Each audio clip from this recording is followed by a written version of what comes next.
the presence of the Lord is in this place right now. Praise God. It's our joy and honor na makatayo po. It's very humbling experience and a very humbling opportunity to stand before a great church of God. Joy Fellowship, the fellowship of joyous people. Kaya bawal ang mga nakasimangot. Kahit yung iba ay artificial na ang ngipin. Biro lang. Praise the Lord. But it's a fellowship of joyous people. Andito tayo dahil sa kabutihan ng ating dakilang Panginoon, mga kapatid.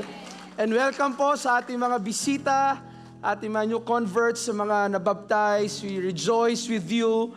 And the whole Joy Fellowship, we rejoice with you for what you are doing sa kaharian ng ating dakilang Panginoon. Praise the Lord. Please allow me to give my pleasantries and honor and appreciation first.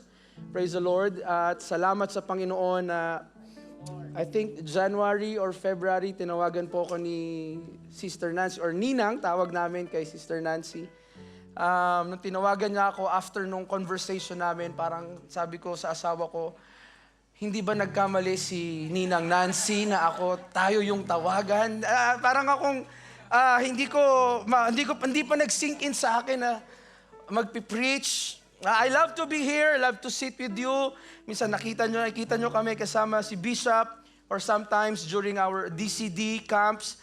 But it's a rare opportunity na makatayo sa inyong harapan to share this pulpit with your great pastor, Pastor Doji and Ninang Nancy. Palakpakan natin ang ating pastor.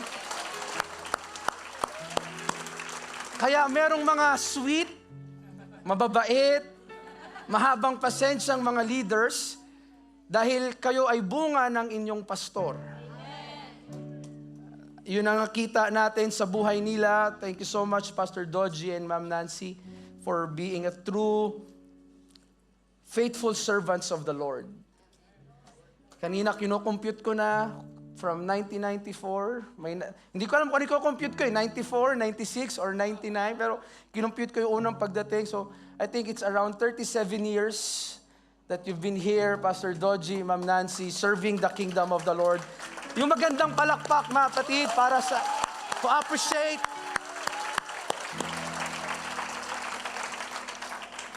May gusto sana akong sabihin, pero wag na lang, mga kapatid. No? Akin na lang yon.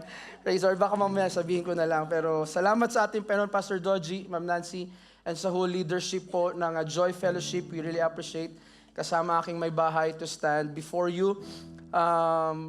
Hindi ko tatawagin yung aking asawa, pero let me introduce Sister Reyna. Pwedeng tumayo. Praise the Lord, Sister Reyna Pastanyo. My beautiful wife, praise the Lord. Salamat sa Panginoon.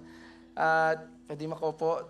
May usapan kami, Pastor, na wag ko siyang tatawagin sa pulpito pag pasalitain. Kasi sabi niya, kung gusto mong makauwi sa bahay, makapasok sa loob, wag mo akong tatawagin. Pero, sabi ko naman sa kanya, pero pag ang pastor ang tumawag sa'yo, wala ako dyan. Wala ako doon. Sayang, pastor. Hindi, biro lang po. Praise the Lord. Tayo-tayong lahat na batid for the words of the Lord. If you have your Bibles, I will try to preach. I will try to preach on time, mga batid. Dahil sabi, tinuro sa amin sa Bible School, na if you're invited, thou shalt preach on time, for thou shalt be invited again. Biro lang. Hindi pa ako nagpaparinig, mga kapatid, no? Pero yun ang sinabi sa amin sa Bible School, na kung anong oras lang ang binigay sa'yo, it's either you finish before or finish on time. Praise the Lord. Sinabihan ako ni Pastor ng 45 minutes. Nakapreach ako, mga kapatid. Salamat sa Panginoon doon sa California last year. Ang inalat na preaching time ay 25 minutes. So, nakapag-preach ako within 20 minutes, so siguro kaya ko matapos yung 45 minutes. Praise the Lord. In the book of Matthew chapter 14, verses 22 to 23, alam ko, familiar na tayo sa passage na to, mga kapatid. Praise the Lord. And straightway, Jesus constrained his disciples to get into a ship, to go before him unto the other side, while he sent the multitudes away. And when he had sent the multitudes away, he went up into a mountain apart to pray. And when the evening was come, he was there alone. But the ship was now in the midst of the sea, tossed with the waves, for the wind was contrary. And in the fourth watch of the night, Jesus went unto them, walking on the sea. And when the disciples saw him walking on the sea, they were troubled, saying, It is a spirit. And they cried out for fear. But straightway Jesus spake unto them, saying, Be of good cheer, it is I, be not afraid. And Peter answered him and said, Lord, if it be thou, bid me come unto thee on the water. And he said, Come. And when Peter was come down out of the ship, he walked on the water to go to Jesus. But when he saw the wind boisterous, he was afraid, and beginning to sink, he cried, saying, Lord, save me. And immediately Jesus stretched forth his hand and caught him and said unto him, O thou of little faith, wherefore didst thou doubt? And when they were come into the ship, the wind ceased. Then they that were in the ship came and worshipped him, saying, Of a truth thou art the Son of God. Kamay niyo po inyong katabi, sabihin mong, Revelation from the storm. Revelation from the storm. At kayo po ay malayang makaupo. Praise the Lord. Again, it is our high honor na makapagbahagi po ng salita ng Panginoon. And thank you, Pastor Dodgy, Ma'am Nancy, Joy Fellowship, na every time na kami nandito, lagi nyo kaming ini-spoil. Praise the Lord. Thank you so much that like we are your own children. And we are always blessed na makita na lumalago ang gawain ng Panginoon dito. Marami pong mga simbahan sa Pilipinas din ang nakatingin po sa inyo. Praise the Lord, what the Lord is doing sa inyo. At gusto kong magbigay ng shout out sa aming DCD 2025 Best Bus Captain, Sister Evelyn. Bus number 5. Praise the Lord. Kundi dahil kay Sister Evelyn, hindi kami makapag-lunch papuntang DCD dahil wala kaming dalang Malaysian ringgit, mga kapatid. Magpa-fasting sana kami, pero salamat, Sister Evelyn. Binayaran naman po namin. Humiram lang kami. Praise the Lord. Praise the Lord. Revelation from the storm. Maybe hindi na siya bagong title. But just allow me to preach for just a moment, mga kapatid. You know, narinig na natin, pag sinabi ng preacher a moment, alam nyo na ibig sabihin yan. Praise the Lord. Pero one of the best foundation in life to stay stronger is to embrace the reality that life has storms. Mga bagyo sa buhay, samot-saring bagyo na dumarating sa ating buhay, pwedeng literal na bagyo, pwedeng figurative na bagyo, mga kapatid.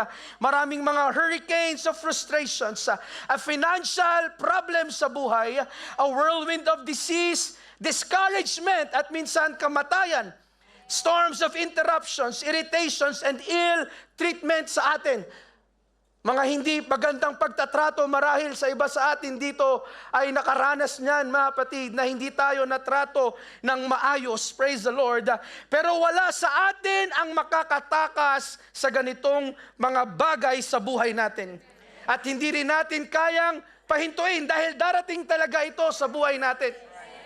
Iba nga, baka marahil sa atin, Pastor, okay lang ba Tagalog or okay lang, praise the Lord. Do I need to speak in English siguro? Praise the Lord. But I will try, mga kapatid. Praise the Lord. But I believe, iba sa atin dito, kaya kayo napunta ng Singapore dahil malaking problema ang doon sa Pilipinas na pumunta kayo dito para makapaghanap ng trabaho, makapaghanap buhay. Ang iba naman ay tumakas sa Pilipinas dahil broken-hearted. Parang hindi yata. Nagsubok ng Singapore para maghanap ng pag-ibig. Salamat sa mga nakahanap na. Sa mga wala pa, patuloy lang. Harapin ang mga bagyo ng pag-ibig. But I believe, church, God is the director of heaven and the earth. The angels, inawit natin kanina, the angels bow before Him. Heaven Heaven and earth adore Him. The mountains quake at His presence. The hills melt and the earth is burned. Sa ating buhay Kristiyano, mga kapatid, life is literally filled with storms, mga kapatid.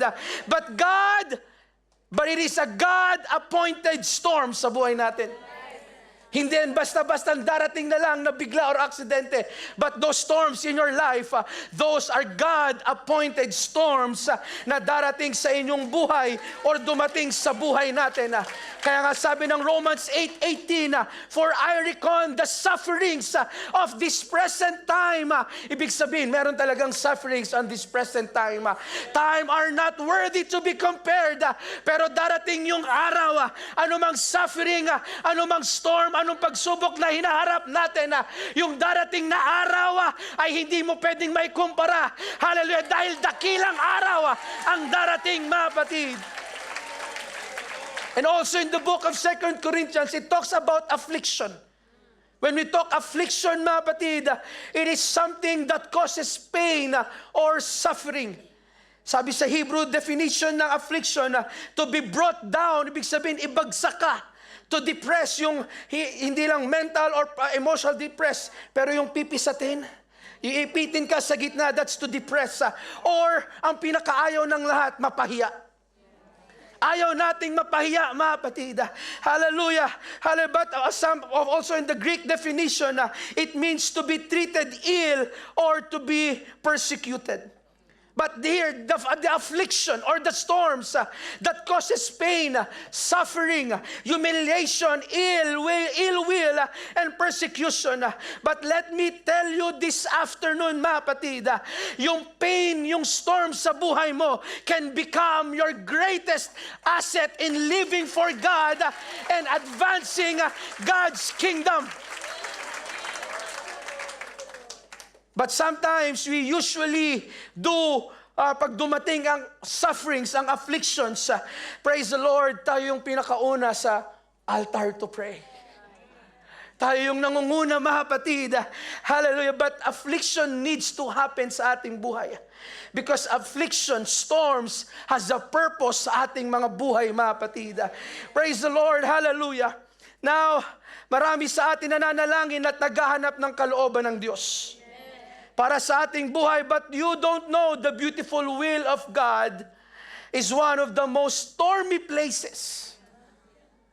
Minsan, ang kalooban ng Panginoon, ando doon ang magandang mga bagyo ng buhay natin pag tayo ay nasa kalooban ng Panginoon. Kanina, binanggit yung history ng church, ng Joy Fellowship, pero hindi na dinitalye yung mga storms na dumaan. Kung walang nagpatuloy, wala na sana tayong gawain ngayong hapon na ito. Wala sana tayo dito sa 205 Henderson. But through the storm, mga kapatid, salamat sa ating Panginoon dahil yung mga bagyo na dumating sa buhay natin ay hindi para sirain tayo, pero para lalo tayong palakasin, lalo tayong patatagin, mga kapatid. But there are two things that are God-appointed storms in our lives. Ang una is to reveal a revelation. When God appointed a storm sa buhay natin, it's not going to kill you, but God wants to prove something, to provide a revelation of how great He is. Hindi sa atin. Hindi sa sariling kakayanan po natin. Sa sariling talento, abilidad, sariling pera na naipon natin, mga kapatid, na tayo ay makaka-survive sa isang pagsubok ng buhay natin. No? But it is always to reveal how great God is sa buhay natin. When God sent the 40 days at 40 nights of storm sa time ni Noah and Noah's Ark, mga kapatid, God revealed a revelation of everlasting covenant, yung rainbow after. When God tested Abraham's faith to offer Isaac, He revealed a revelation that He is the Jehovah Jireh, the provider.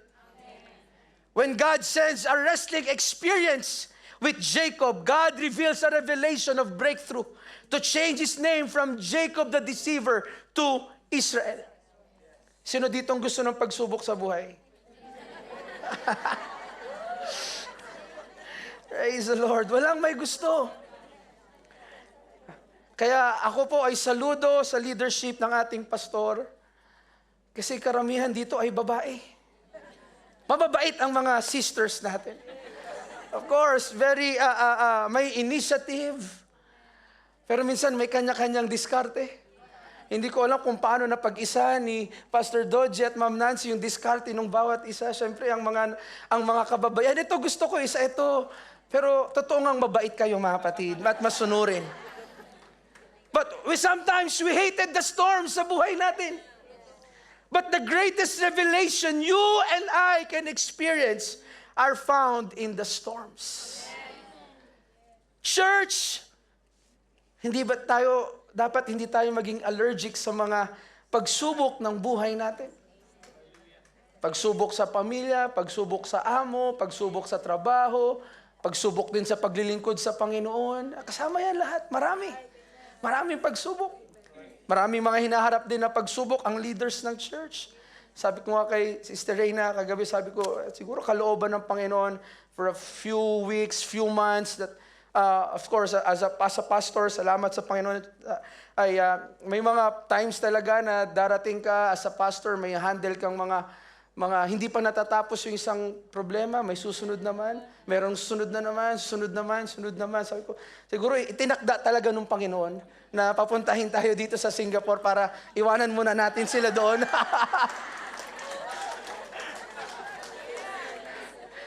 Baka pwedeng hindi na rin kami bumalik. Biro lang, wag.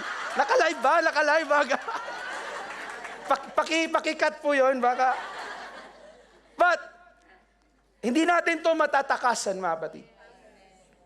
Dahil mas sensitive ang presensya ng Panginoon during stormy times of our lives. Kaya ang sabi ng Book of Lamentations, if you are afflicted, let Him pray.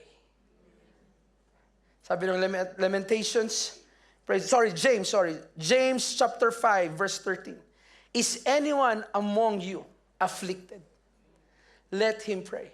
But sabi doon sa verse 14, kung sinong may sakit, tawagin mo yung elders ng church to pray for you. Pero if you're afflicted, ang sabi doon, you pray. Ikaw mismo ang manalangin.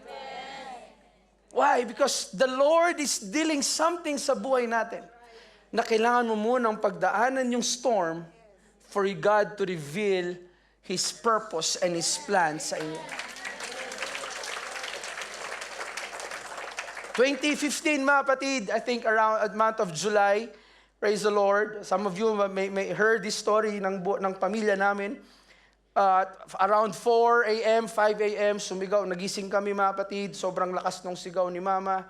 Praise the Lord, nasa kabilang kwarto siya, nasa kabilang kwarto kami.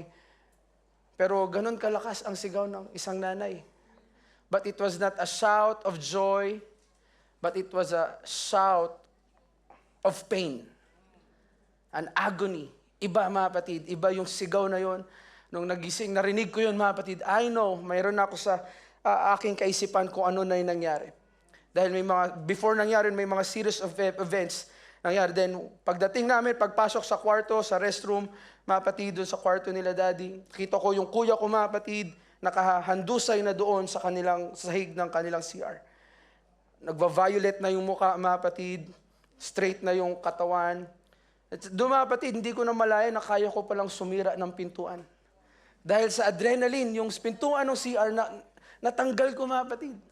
And then, sobrang hirap dahil dalawa lang kami ni daddy noon mga kapatid. Dinanong paano namin nailabas dahil yung kuya ko parang, at malaki, 5'11", mga kapatid, malaki yung katawan.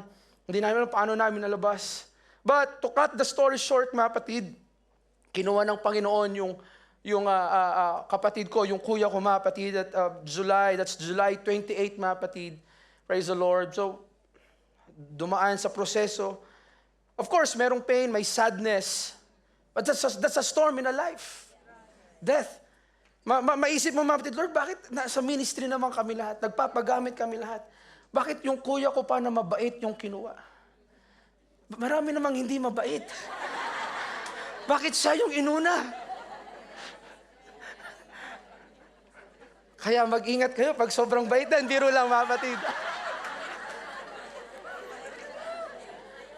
Sabi ko, Lord, why? Nasa ministry, parang paglabas pa lang sa tiyan ni Mama, nilagay na kami kagad sa ministry. Lahat ng buhay namin, church, school, bahay, church, walang iba binigay namin, but who are we to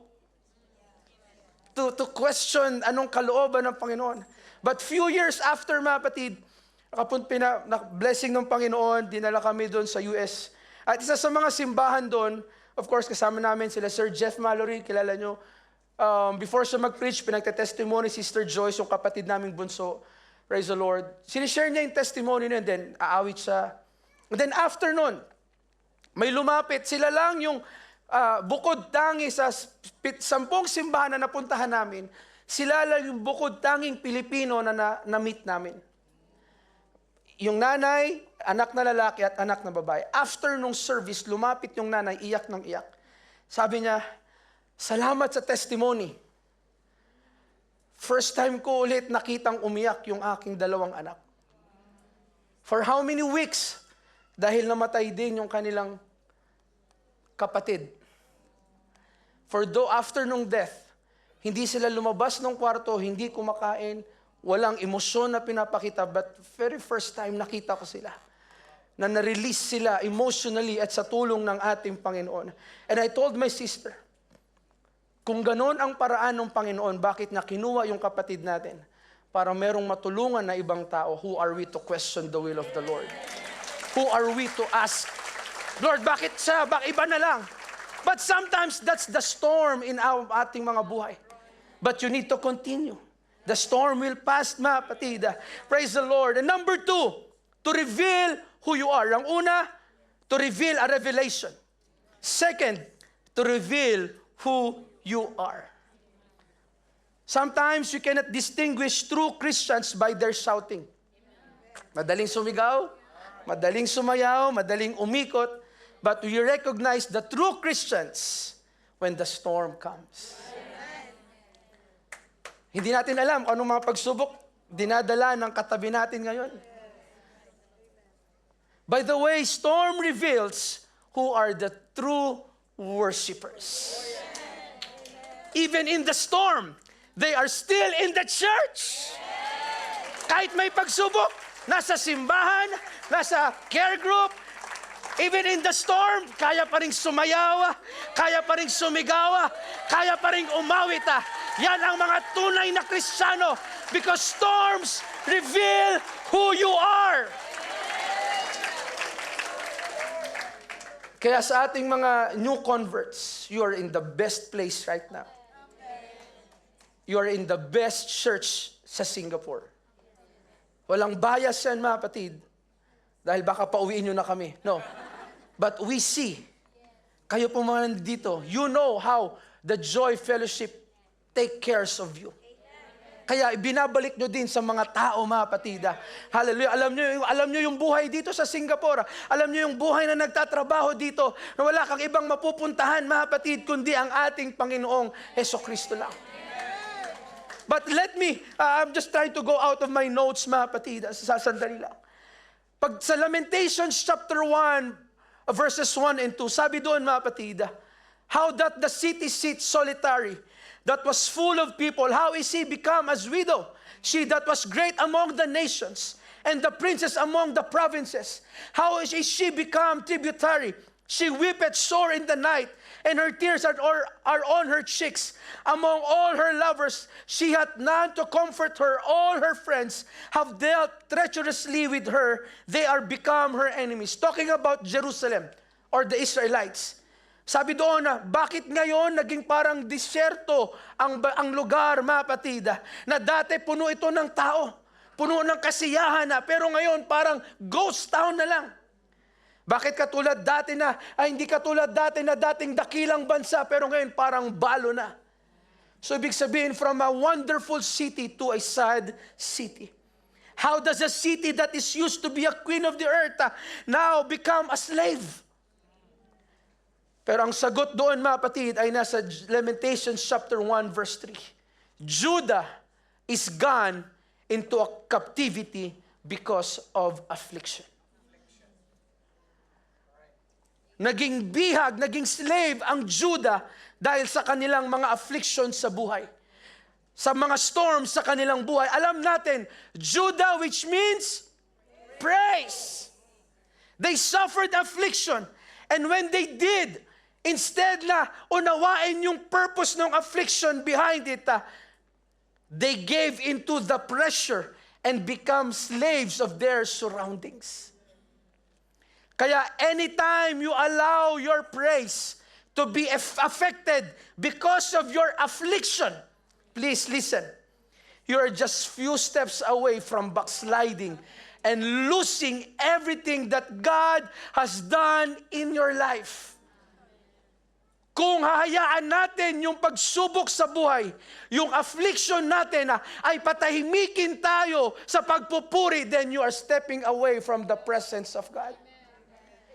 Hindi mo naman kailangan pag may pagsubok ka na kailangan sumigaw ka na, but there are times, hallelujah, just a simple a word of worship, a word of thanksgiving sa Panginoon will do because of your situation.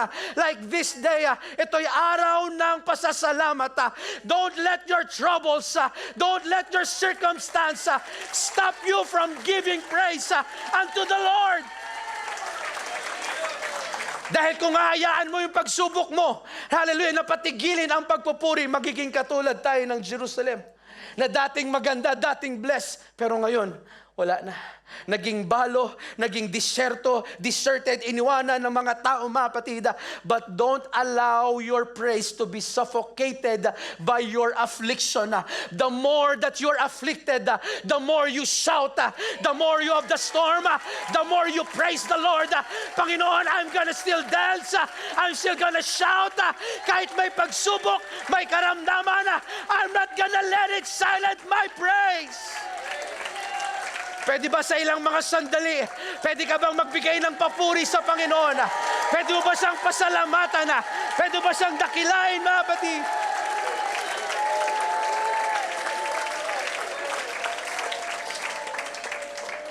Storms are revealing who you are. When we talk about the storms, hallelujah, na-encounter dito sa scriptures natin, there are three things. Merong pwedeng before the storm, during the storm, and after the storm. Before the storm, sa verse 22 ng Matthew chapter 14, merong crusade of feeding program si Jesus. Eat all you can. You know, the miracle, mga kapatid, na ginawa ng Panginoon. Yan, paborito ng mga Pilipino. Praise the Lord. Pero sabi ni Ma'am Nancy, mag-ambag tayo. Praise the Lord. Sabi nga nila, wala nang libre ngayon. Sa una, pwede pa. Pero sa susunod,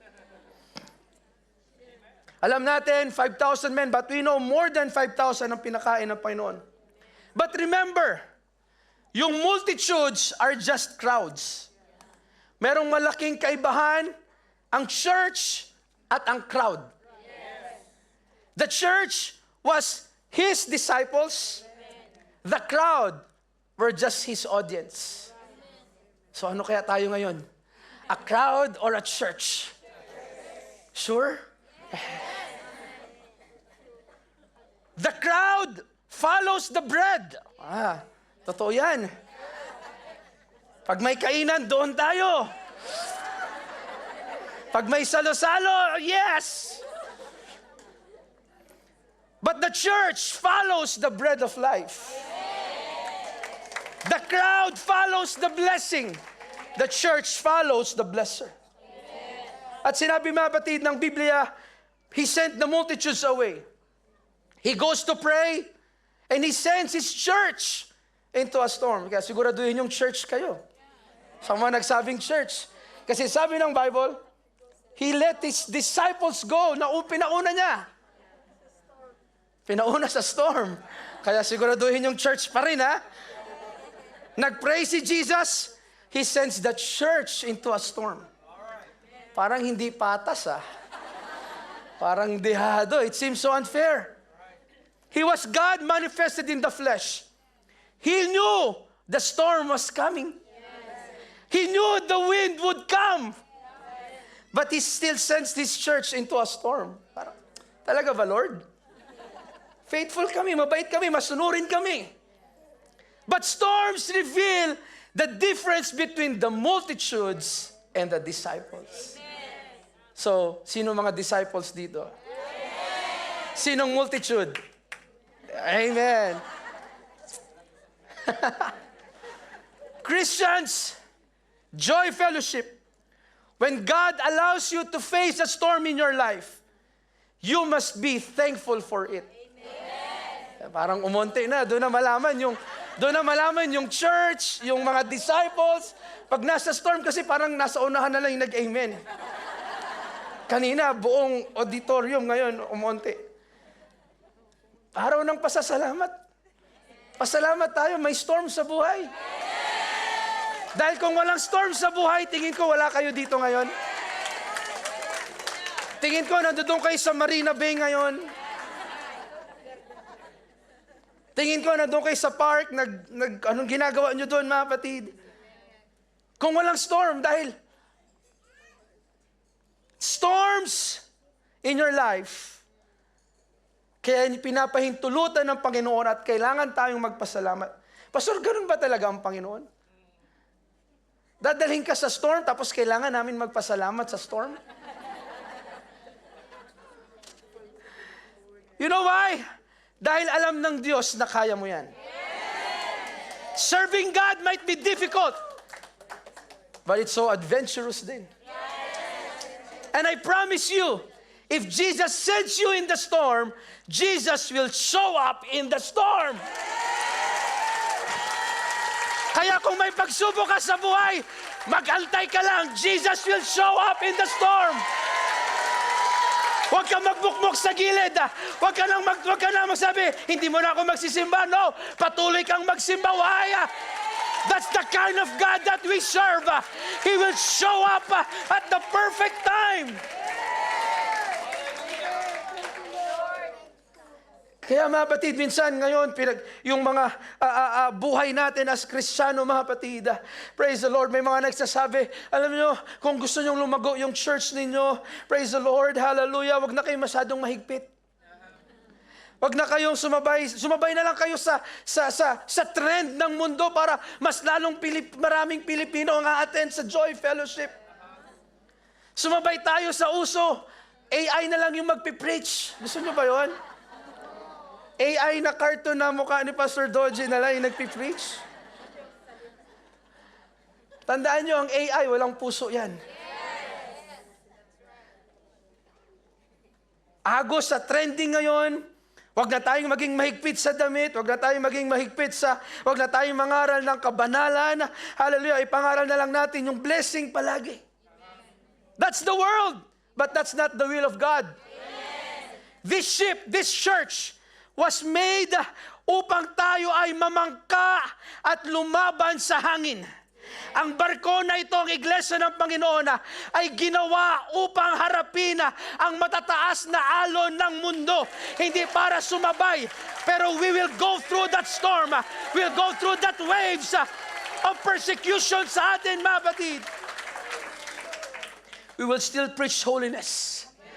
Still preach modesty. Preach the Holy Ghost. Giving, hallelujah. We still need to preach those things, mga kapatid.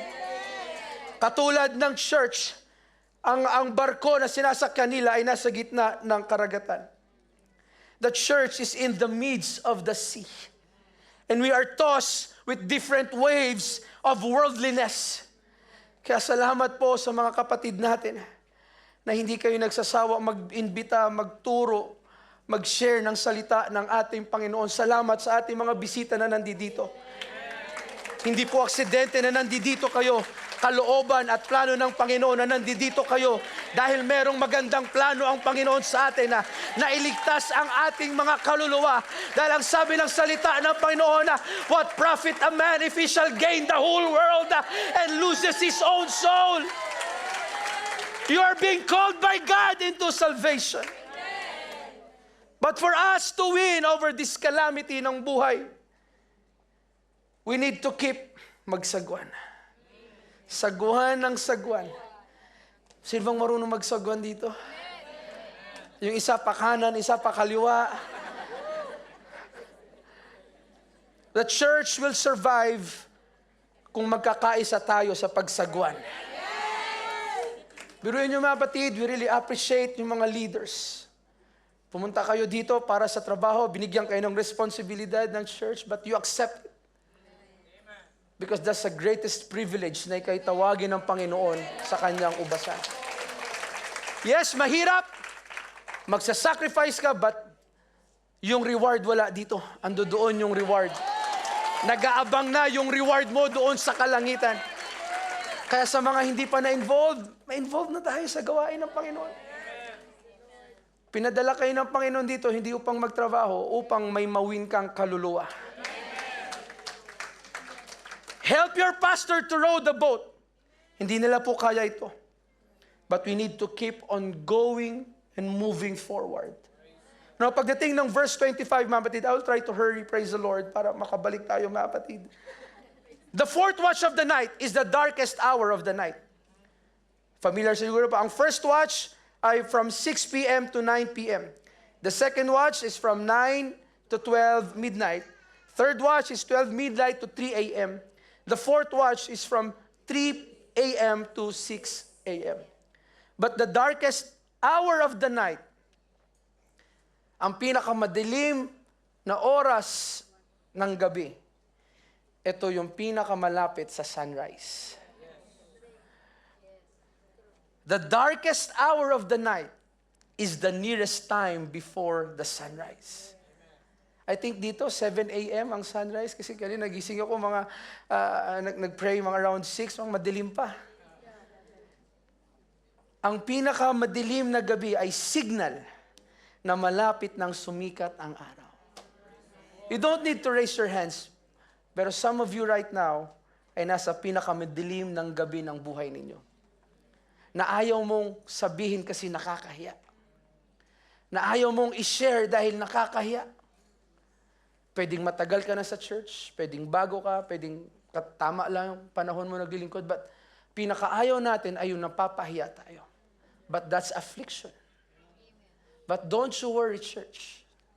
You are nearing the sunrise of your blessing.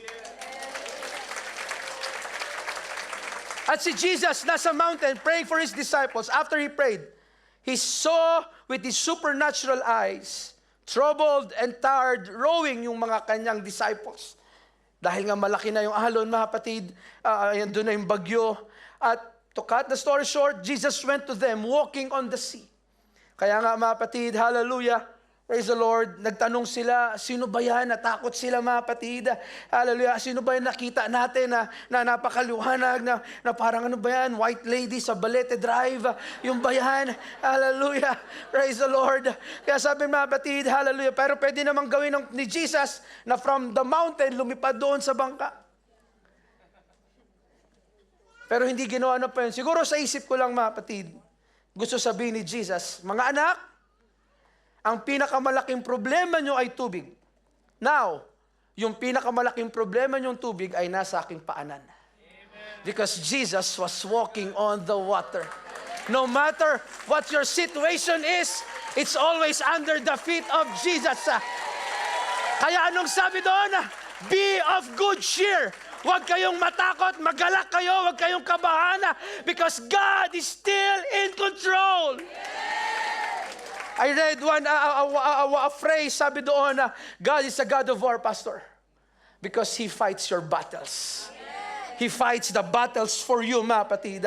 Sabi ng Panginoon, gusto kong patunayan sa inyo na kahit gaano kalaki ang problema nyo, para lang piece of cake sa akin yan. All you need is to believe Him. Believe me, because this Jesus, whom you called Master, is not an ordinary man, but this Jesus you called Master is the God na pinaglilingkuran natin. We are not the God of ourselves. There is only one God, and that name is Jesus.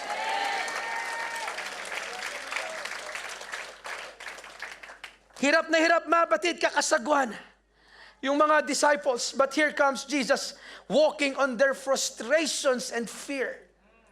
Tapos ang sasabihin lang ng Panginoon, be of good cheer. Be of good cheer. Ngitian mo lang yan. Pero hindi inalis ng Panginoon yung bagyo. Sinabi lang, be of good cheer, pero andyan pa rin yung bagyo, andyan pa rin yung waves, andyan pa rin yung hangin. Hindi niya rin inalis ang mga disipulo sa bagyo. Ano ba talagang gusto mo, Lord? Pero binigyan sila ni Jesus ng kagalakan kahit may bagyo. Wow! Wow! Wow!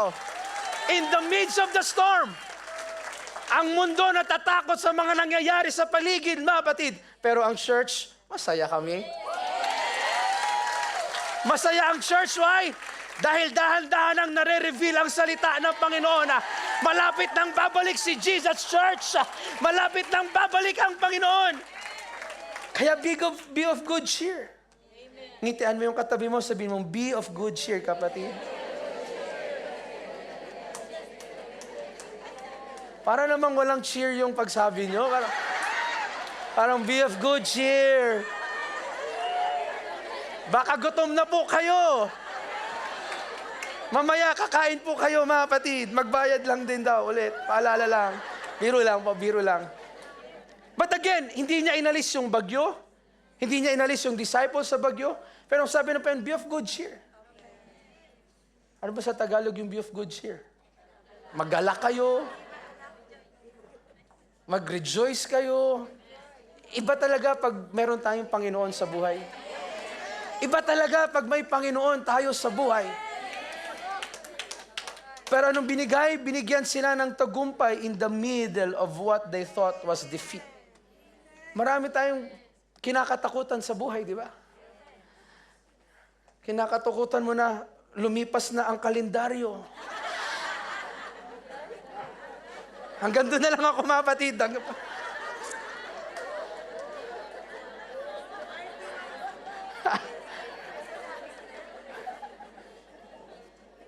Hanggang doon lang tayo, mga kapatid. Sino may mga pagsubok ngayon? Salamat, onti na lang. Praise the Lord. But sometimes we pray, Lord, tanggalin mo yung pagsubok. Ayoko na, Lord, hindi ko na kaya. But instead of asking that in prayer, why don't you ask Him, Lord, give me joy. Lord, give me faith. Lord, in the middle of the storm, give me joy. Dahil ayokong magalit sa kapatid kong katabi ngayon kasi minsan siya yung problema ko. Minsan yung leader ko yung problema ko. Lord, give me joy.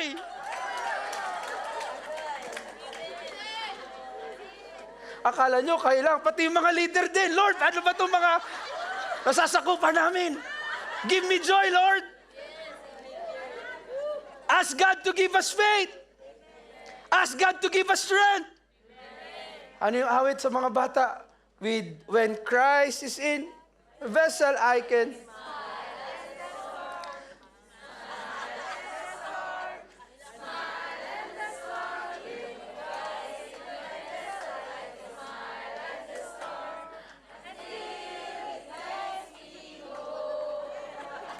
Say...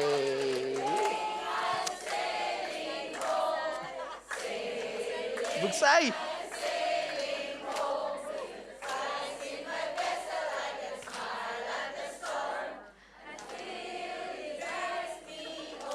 Kaya minsan masarap maging bata. Di ba? Ayun yung sabi ng Bible eh. Na kahit may pagsubok, sige lang.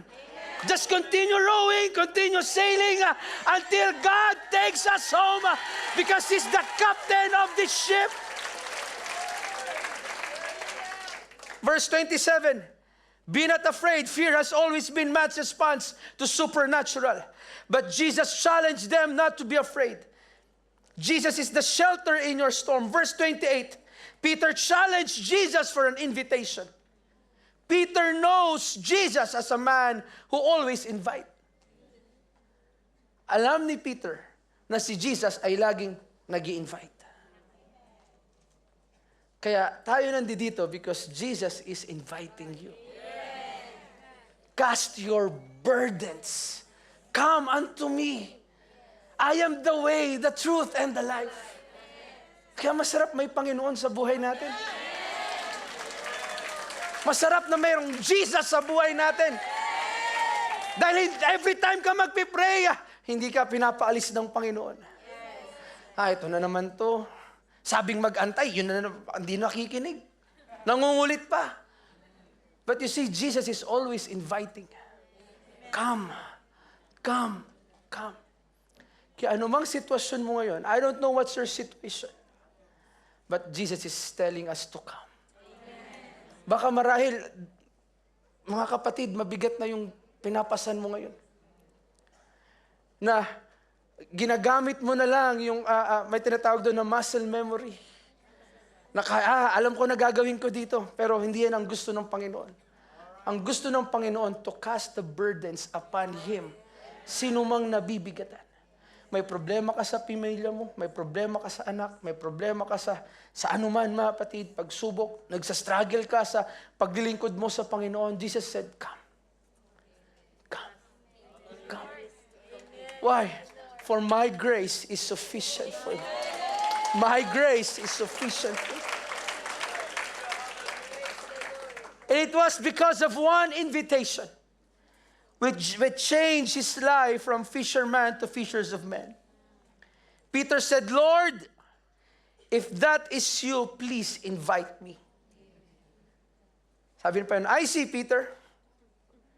His fear has already died and his faith arise. Why? Sabi niya, Lord, if that you, kung ikaw yan, invite mo ako papunta dyan. Nung una, takot na takot. Duwag, sabihin natin, naduwag sila. Siyempre, ikaw ba naman, gaganon-ganon ka sa Bagyo? Sino nakaranas na sumakay ng barko sa Pilipinas na nakaranas ka ng...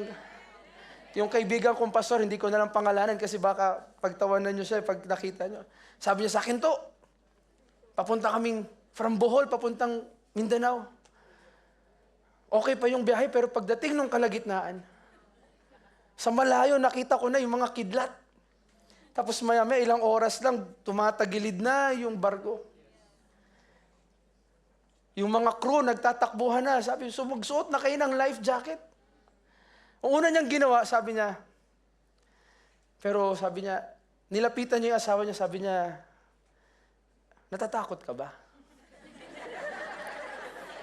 Kinakabahan ka na ba? Sabi ng asawa niya, hindi.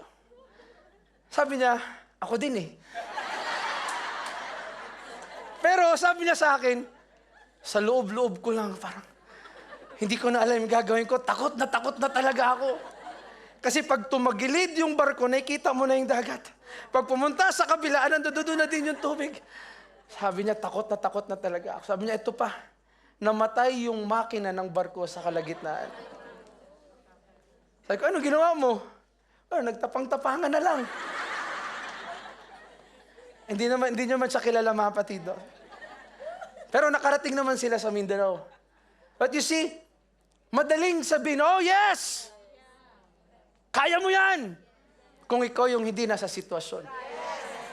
Pero paano kung ikaw yung nasa sitwasyon na ganun ngayon? Kaya mo pa kayang sabihin, kaya ko pa kaya? Kaya ko to. But sometimes, most of the times, Lord, parang hindi ko na kaya. Why? Hindi yan kahihiyan sa atin. It's just you being honest, Lord, hindi ko na kaya. Lord, hindi ko na alam ang gagawin. Because sometimes, dahil ayaw nating mapahiya, sasabihin natin, alam natin, kaya natin, kahit hindi na natin kaya. Kaya ang Panginoon, lagi nag-i-invite. Lagi nag-offer ng help. Tayo, hindi, kaya ko pa to. The Lord is just waiting for you, brothers and sisters. Kaya nga, nung nagsabi si Peter, Lord, will you invite me? Please invite me. It was his faith rising up again. Dahil na-recognize ni Peter yung boses na yon na nagsabing, be of good cheer. It is I. It is I, ang Panginoon ang nagsabi. Sometimes, mga batid, marami tayong narinig na preachings na si Peter ay nagkaroon ng lack of faith on that particular situation. Pinagtawanan natin, Peter, matapang lang yan sa lupa, pero sa tubig, wala na. Pero mga kapatid, sabihin na natin lahat ng gusto natin. Pero sa pangyayaring iyon, obviously, Si Peter lang po ang may faith. Siya lang yung lumapit, nagtanong, Panginoon, can you invite me? Pwede ba akong sumubok? Pwede ba akong bumaba? Yan ang hinahanap ng Panginoon sa atin. Hindi yung ganda ng trabaho, hindi kung gaano ka ka-successful dito, pero yung pananampalataya mo sa ating Panginoon. You may be successful dito, pero baka wala ka ng pananampalataya sa Panginoon. Ang hinahanap ng Panginoon ay yung pananampalataya natin, mga kapatid. Marami sa atin katulad nung 11 na natira doon sa barko. Dagdagan ko, yung 11 na duwag. Kasi isa lang yung sumubok talaga eh. Sino kaya yun dito? Pero yung isa na yun, that's the church. It's you. It's you who have faith sa ating Panginoon. Kung bumagsak man si Peter, at least he tried. We fear yung embarrassment. We fear failure sa buhay natin. Pero design na tayo mag-fail. Design tayo, mga kapatid. That's why God is inviting us, come unto me. Sige, may problema ka, nagkamali ka, andi dito ako, tutulungan kita. It doesn't matter anong nagawa mo. I am here for my grace is sufficient for thee. The more you try to get closer to Jesus, the wind becomes more boisterous. When Jesus was ready to invite him, Jesus was always ready to help him, mga kapatid. Maaring pinagtawanan siya nung 11 na naduwag, nalunod si Peter. Yan kasi hindi ka yan kasi church ka ng church. Meron, mga kapatid, may kapatiran tayo sa church. I'm ready to close.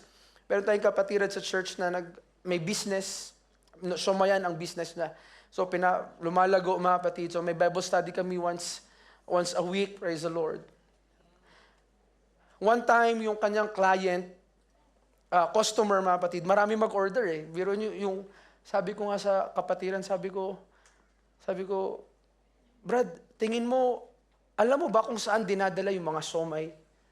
Kasi ang order ng isang klase ng somay, umaabot ng 1 million pieces per day. Per day, isang klase lang. Meron siyang 6 na klase, hindi pa kasama yun. Sabi. So, to cut the story short, mga kapatid, sabi niya. Nagkwento siya sa akin, sabi niya, Pastor, yung isang kliyente namin, ano sinabi? Galit na galit. Kasi 1 hour kami nagbabible sa 45 minutes to 1 hour. Sabi niya, bakit ba kasi kayo nagbabible study? Pag Bible study pa kayo, kaya hindi nyo matapos yung order namin.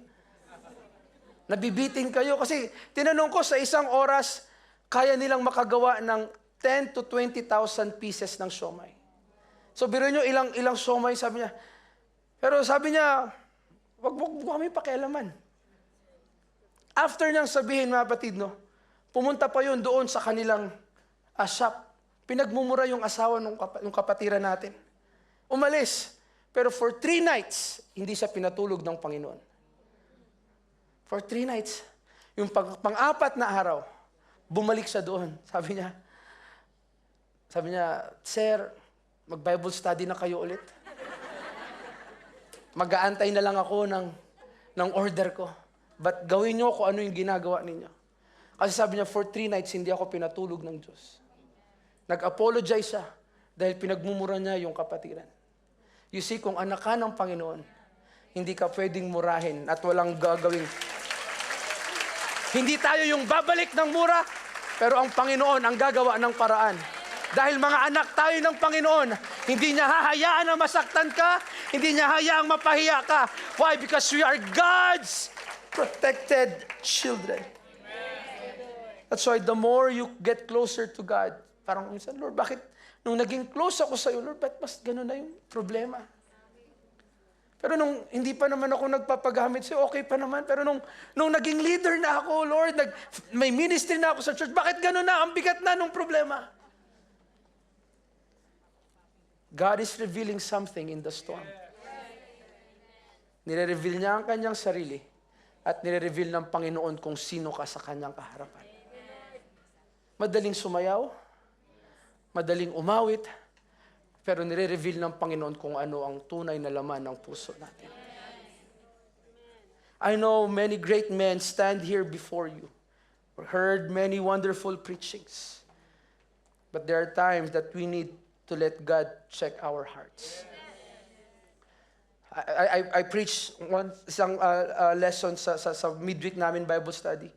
And isa sinabi ko doon, kung ang puso natin ay napuno ng hatred at bitterness, wala kang makikitang magandang bagay.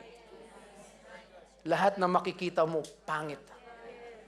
Wala ka nang ma-appreciate na bagay. Kaya kung hindi tama ang puso natin, hindi ka marunong magpasalamat sa araw ng pasasalamat. Pero kahit maraming pagsubok, maraming problema, pero kung tama naman ang puso mo, hindi ka nasasabing magpasalamat tayo. No, ikaw na mismo, Lord, salamat. Lord, Panginoon, salamat sa iyong kabutihan. Let's all stand, mga batid. I'm sorry, hindi ito yung message na gusto tatalon tayo, sisigaw, mga batid. But God is revealing something sa buhay mo. Lord, ano bang laman ng puso ko ngayon?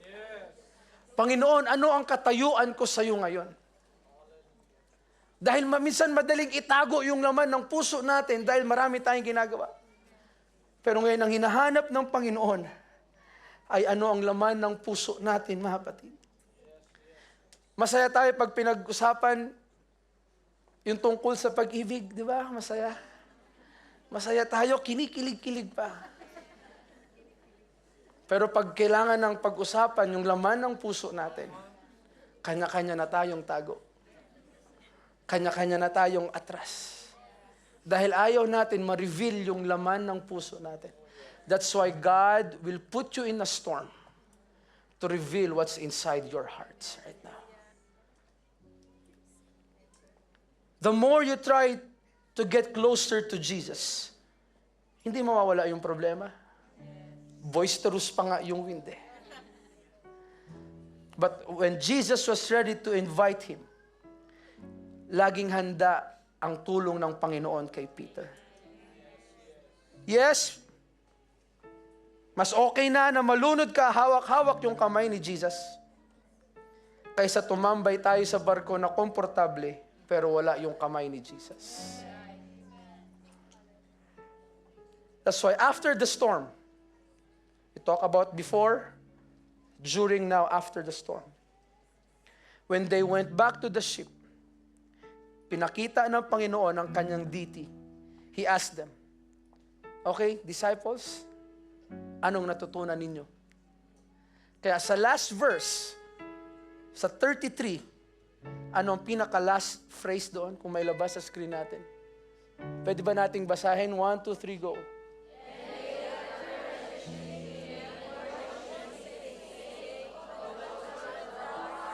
Thou art the Son of God. Dahil pinakita ng Panginoon after the storm that I am still the God.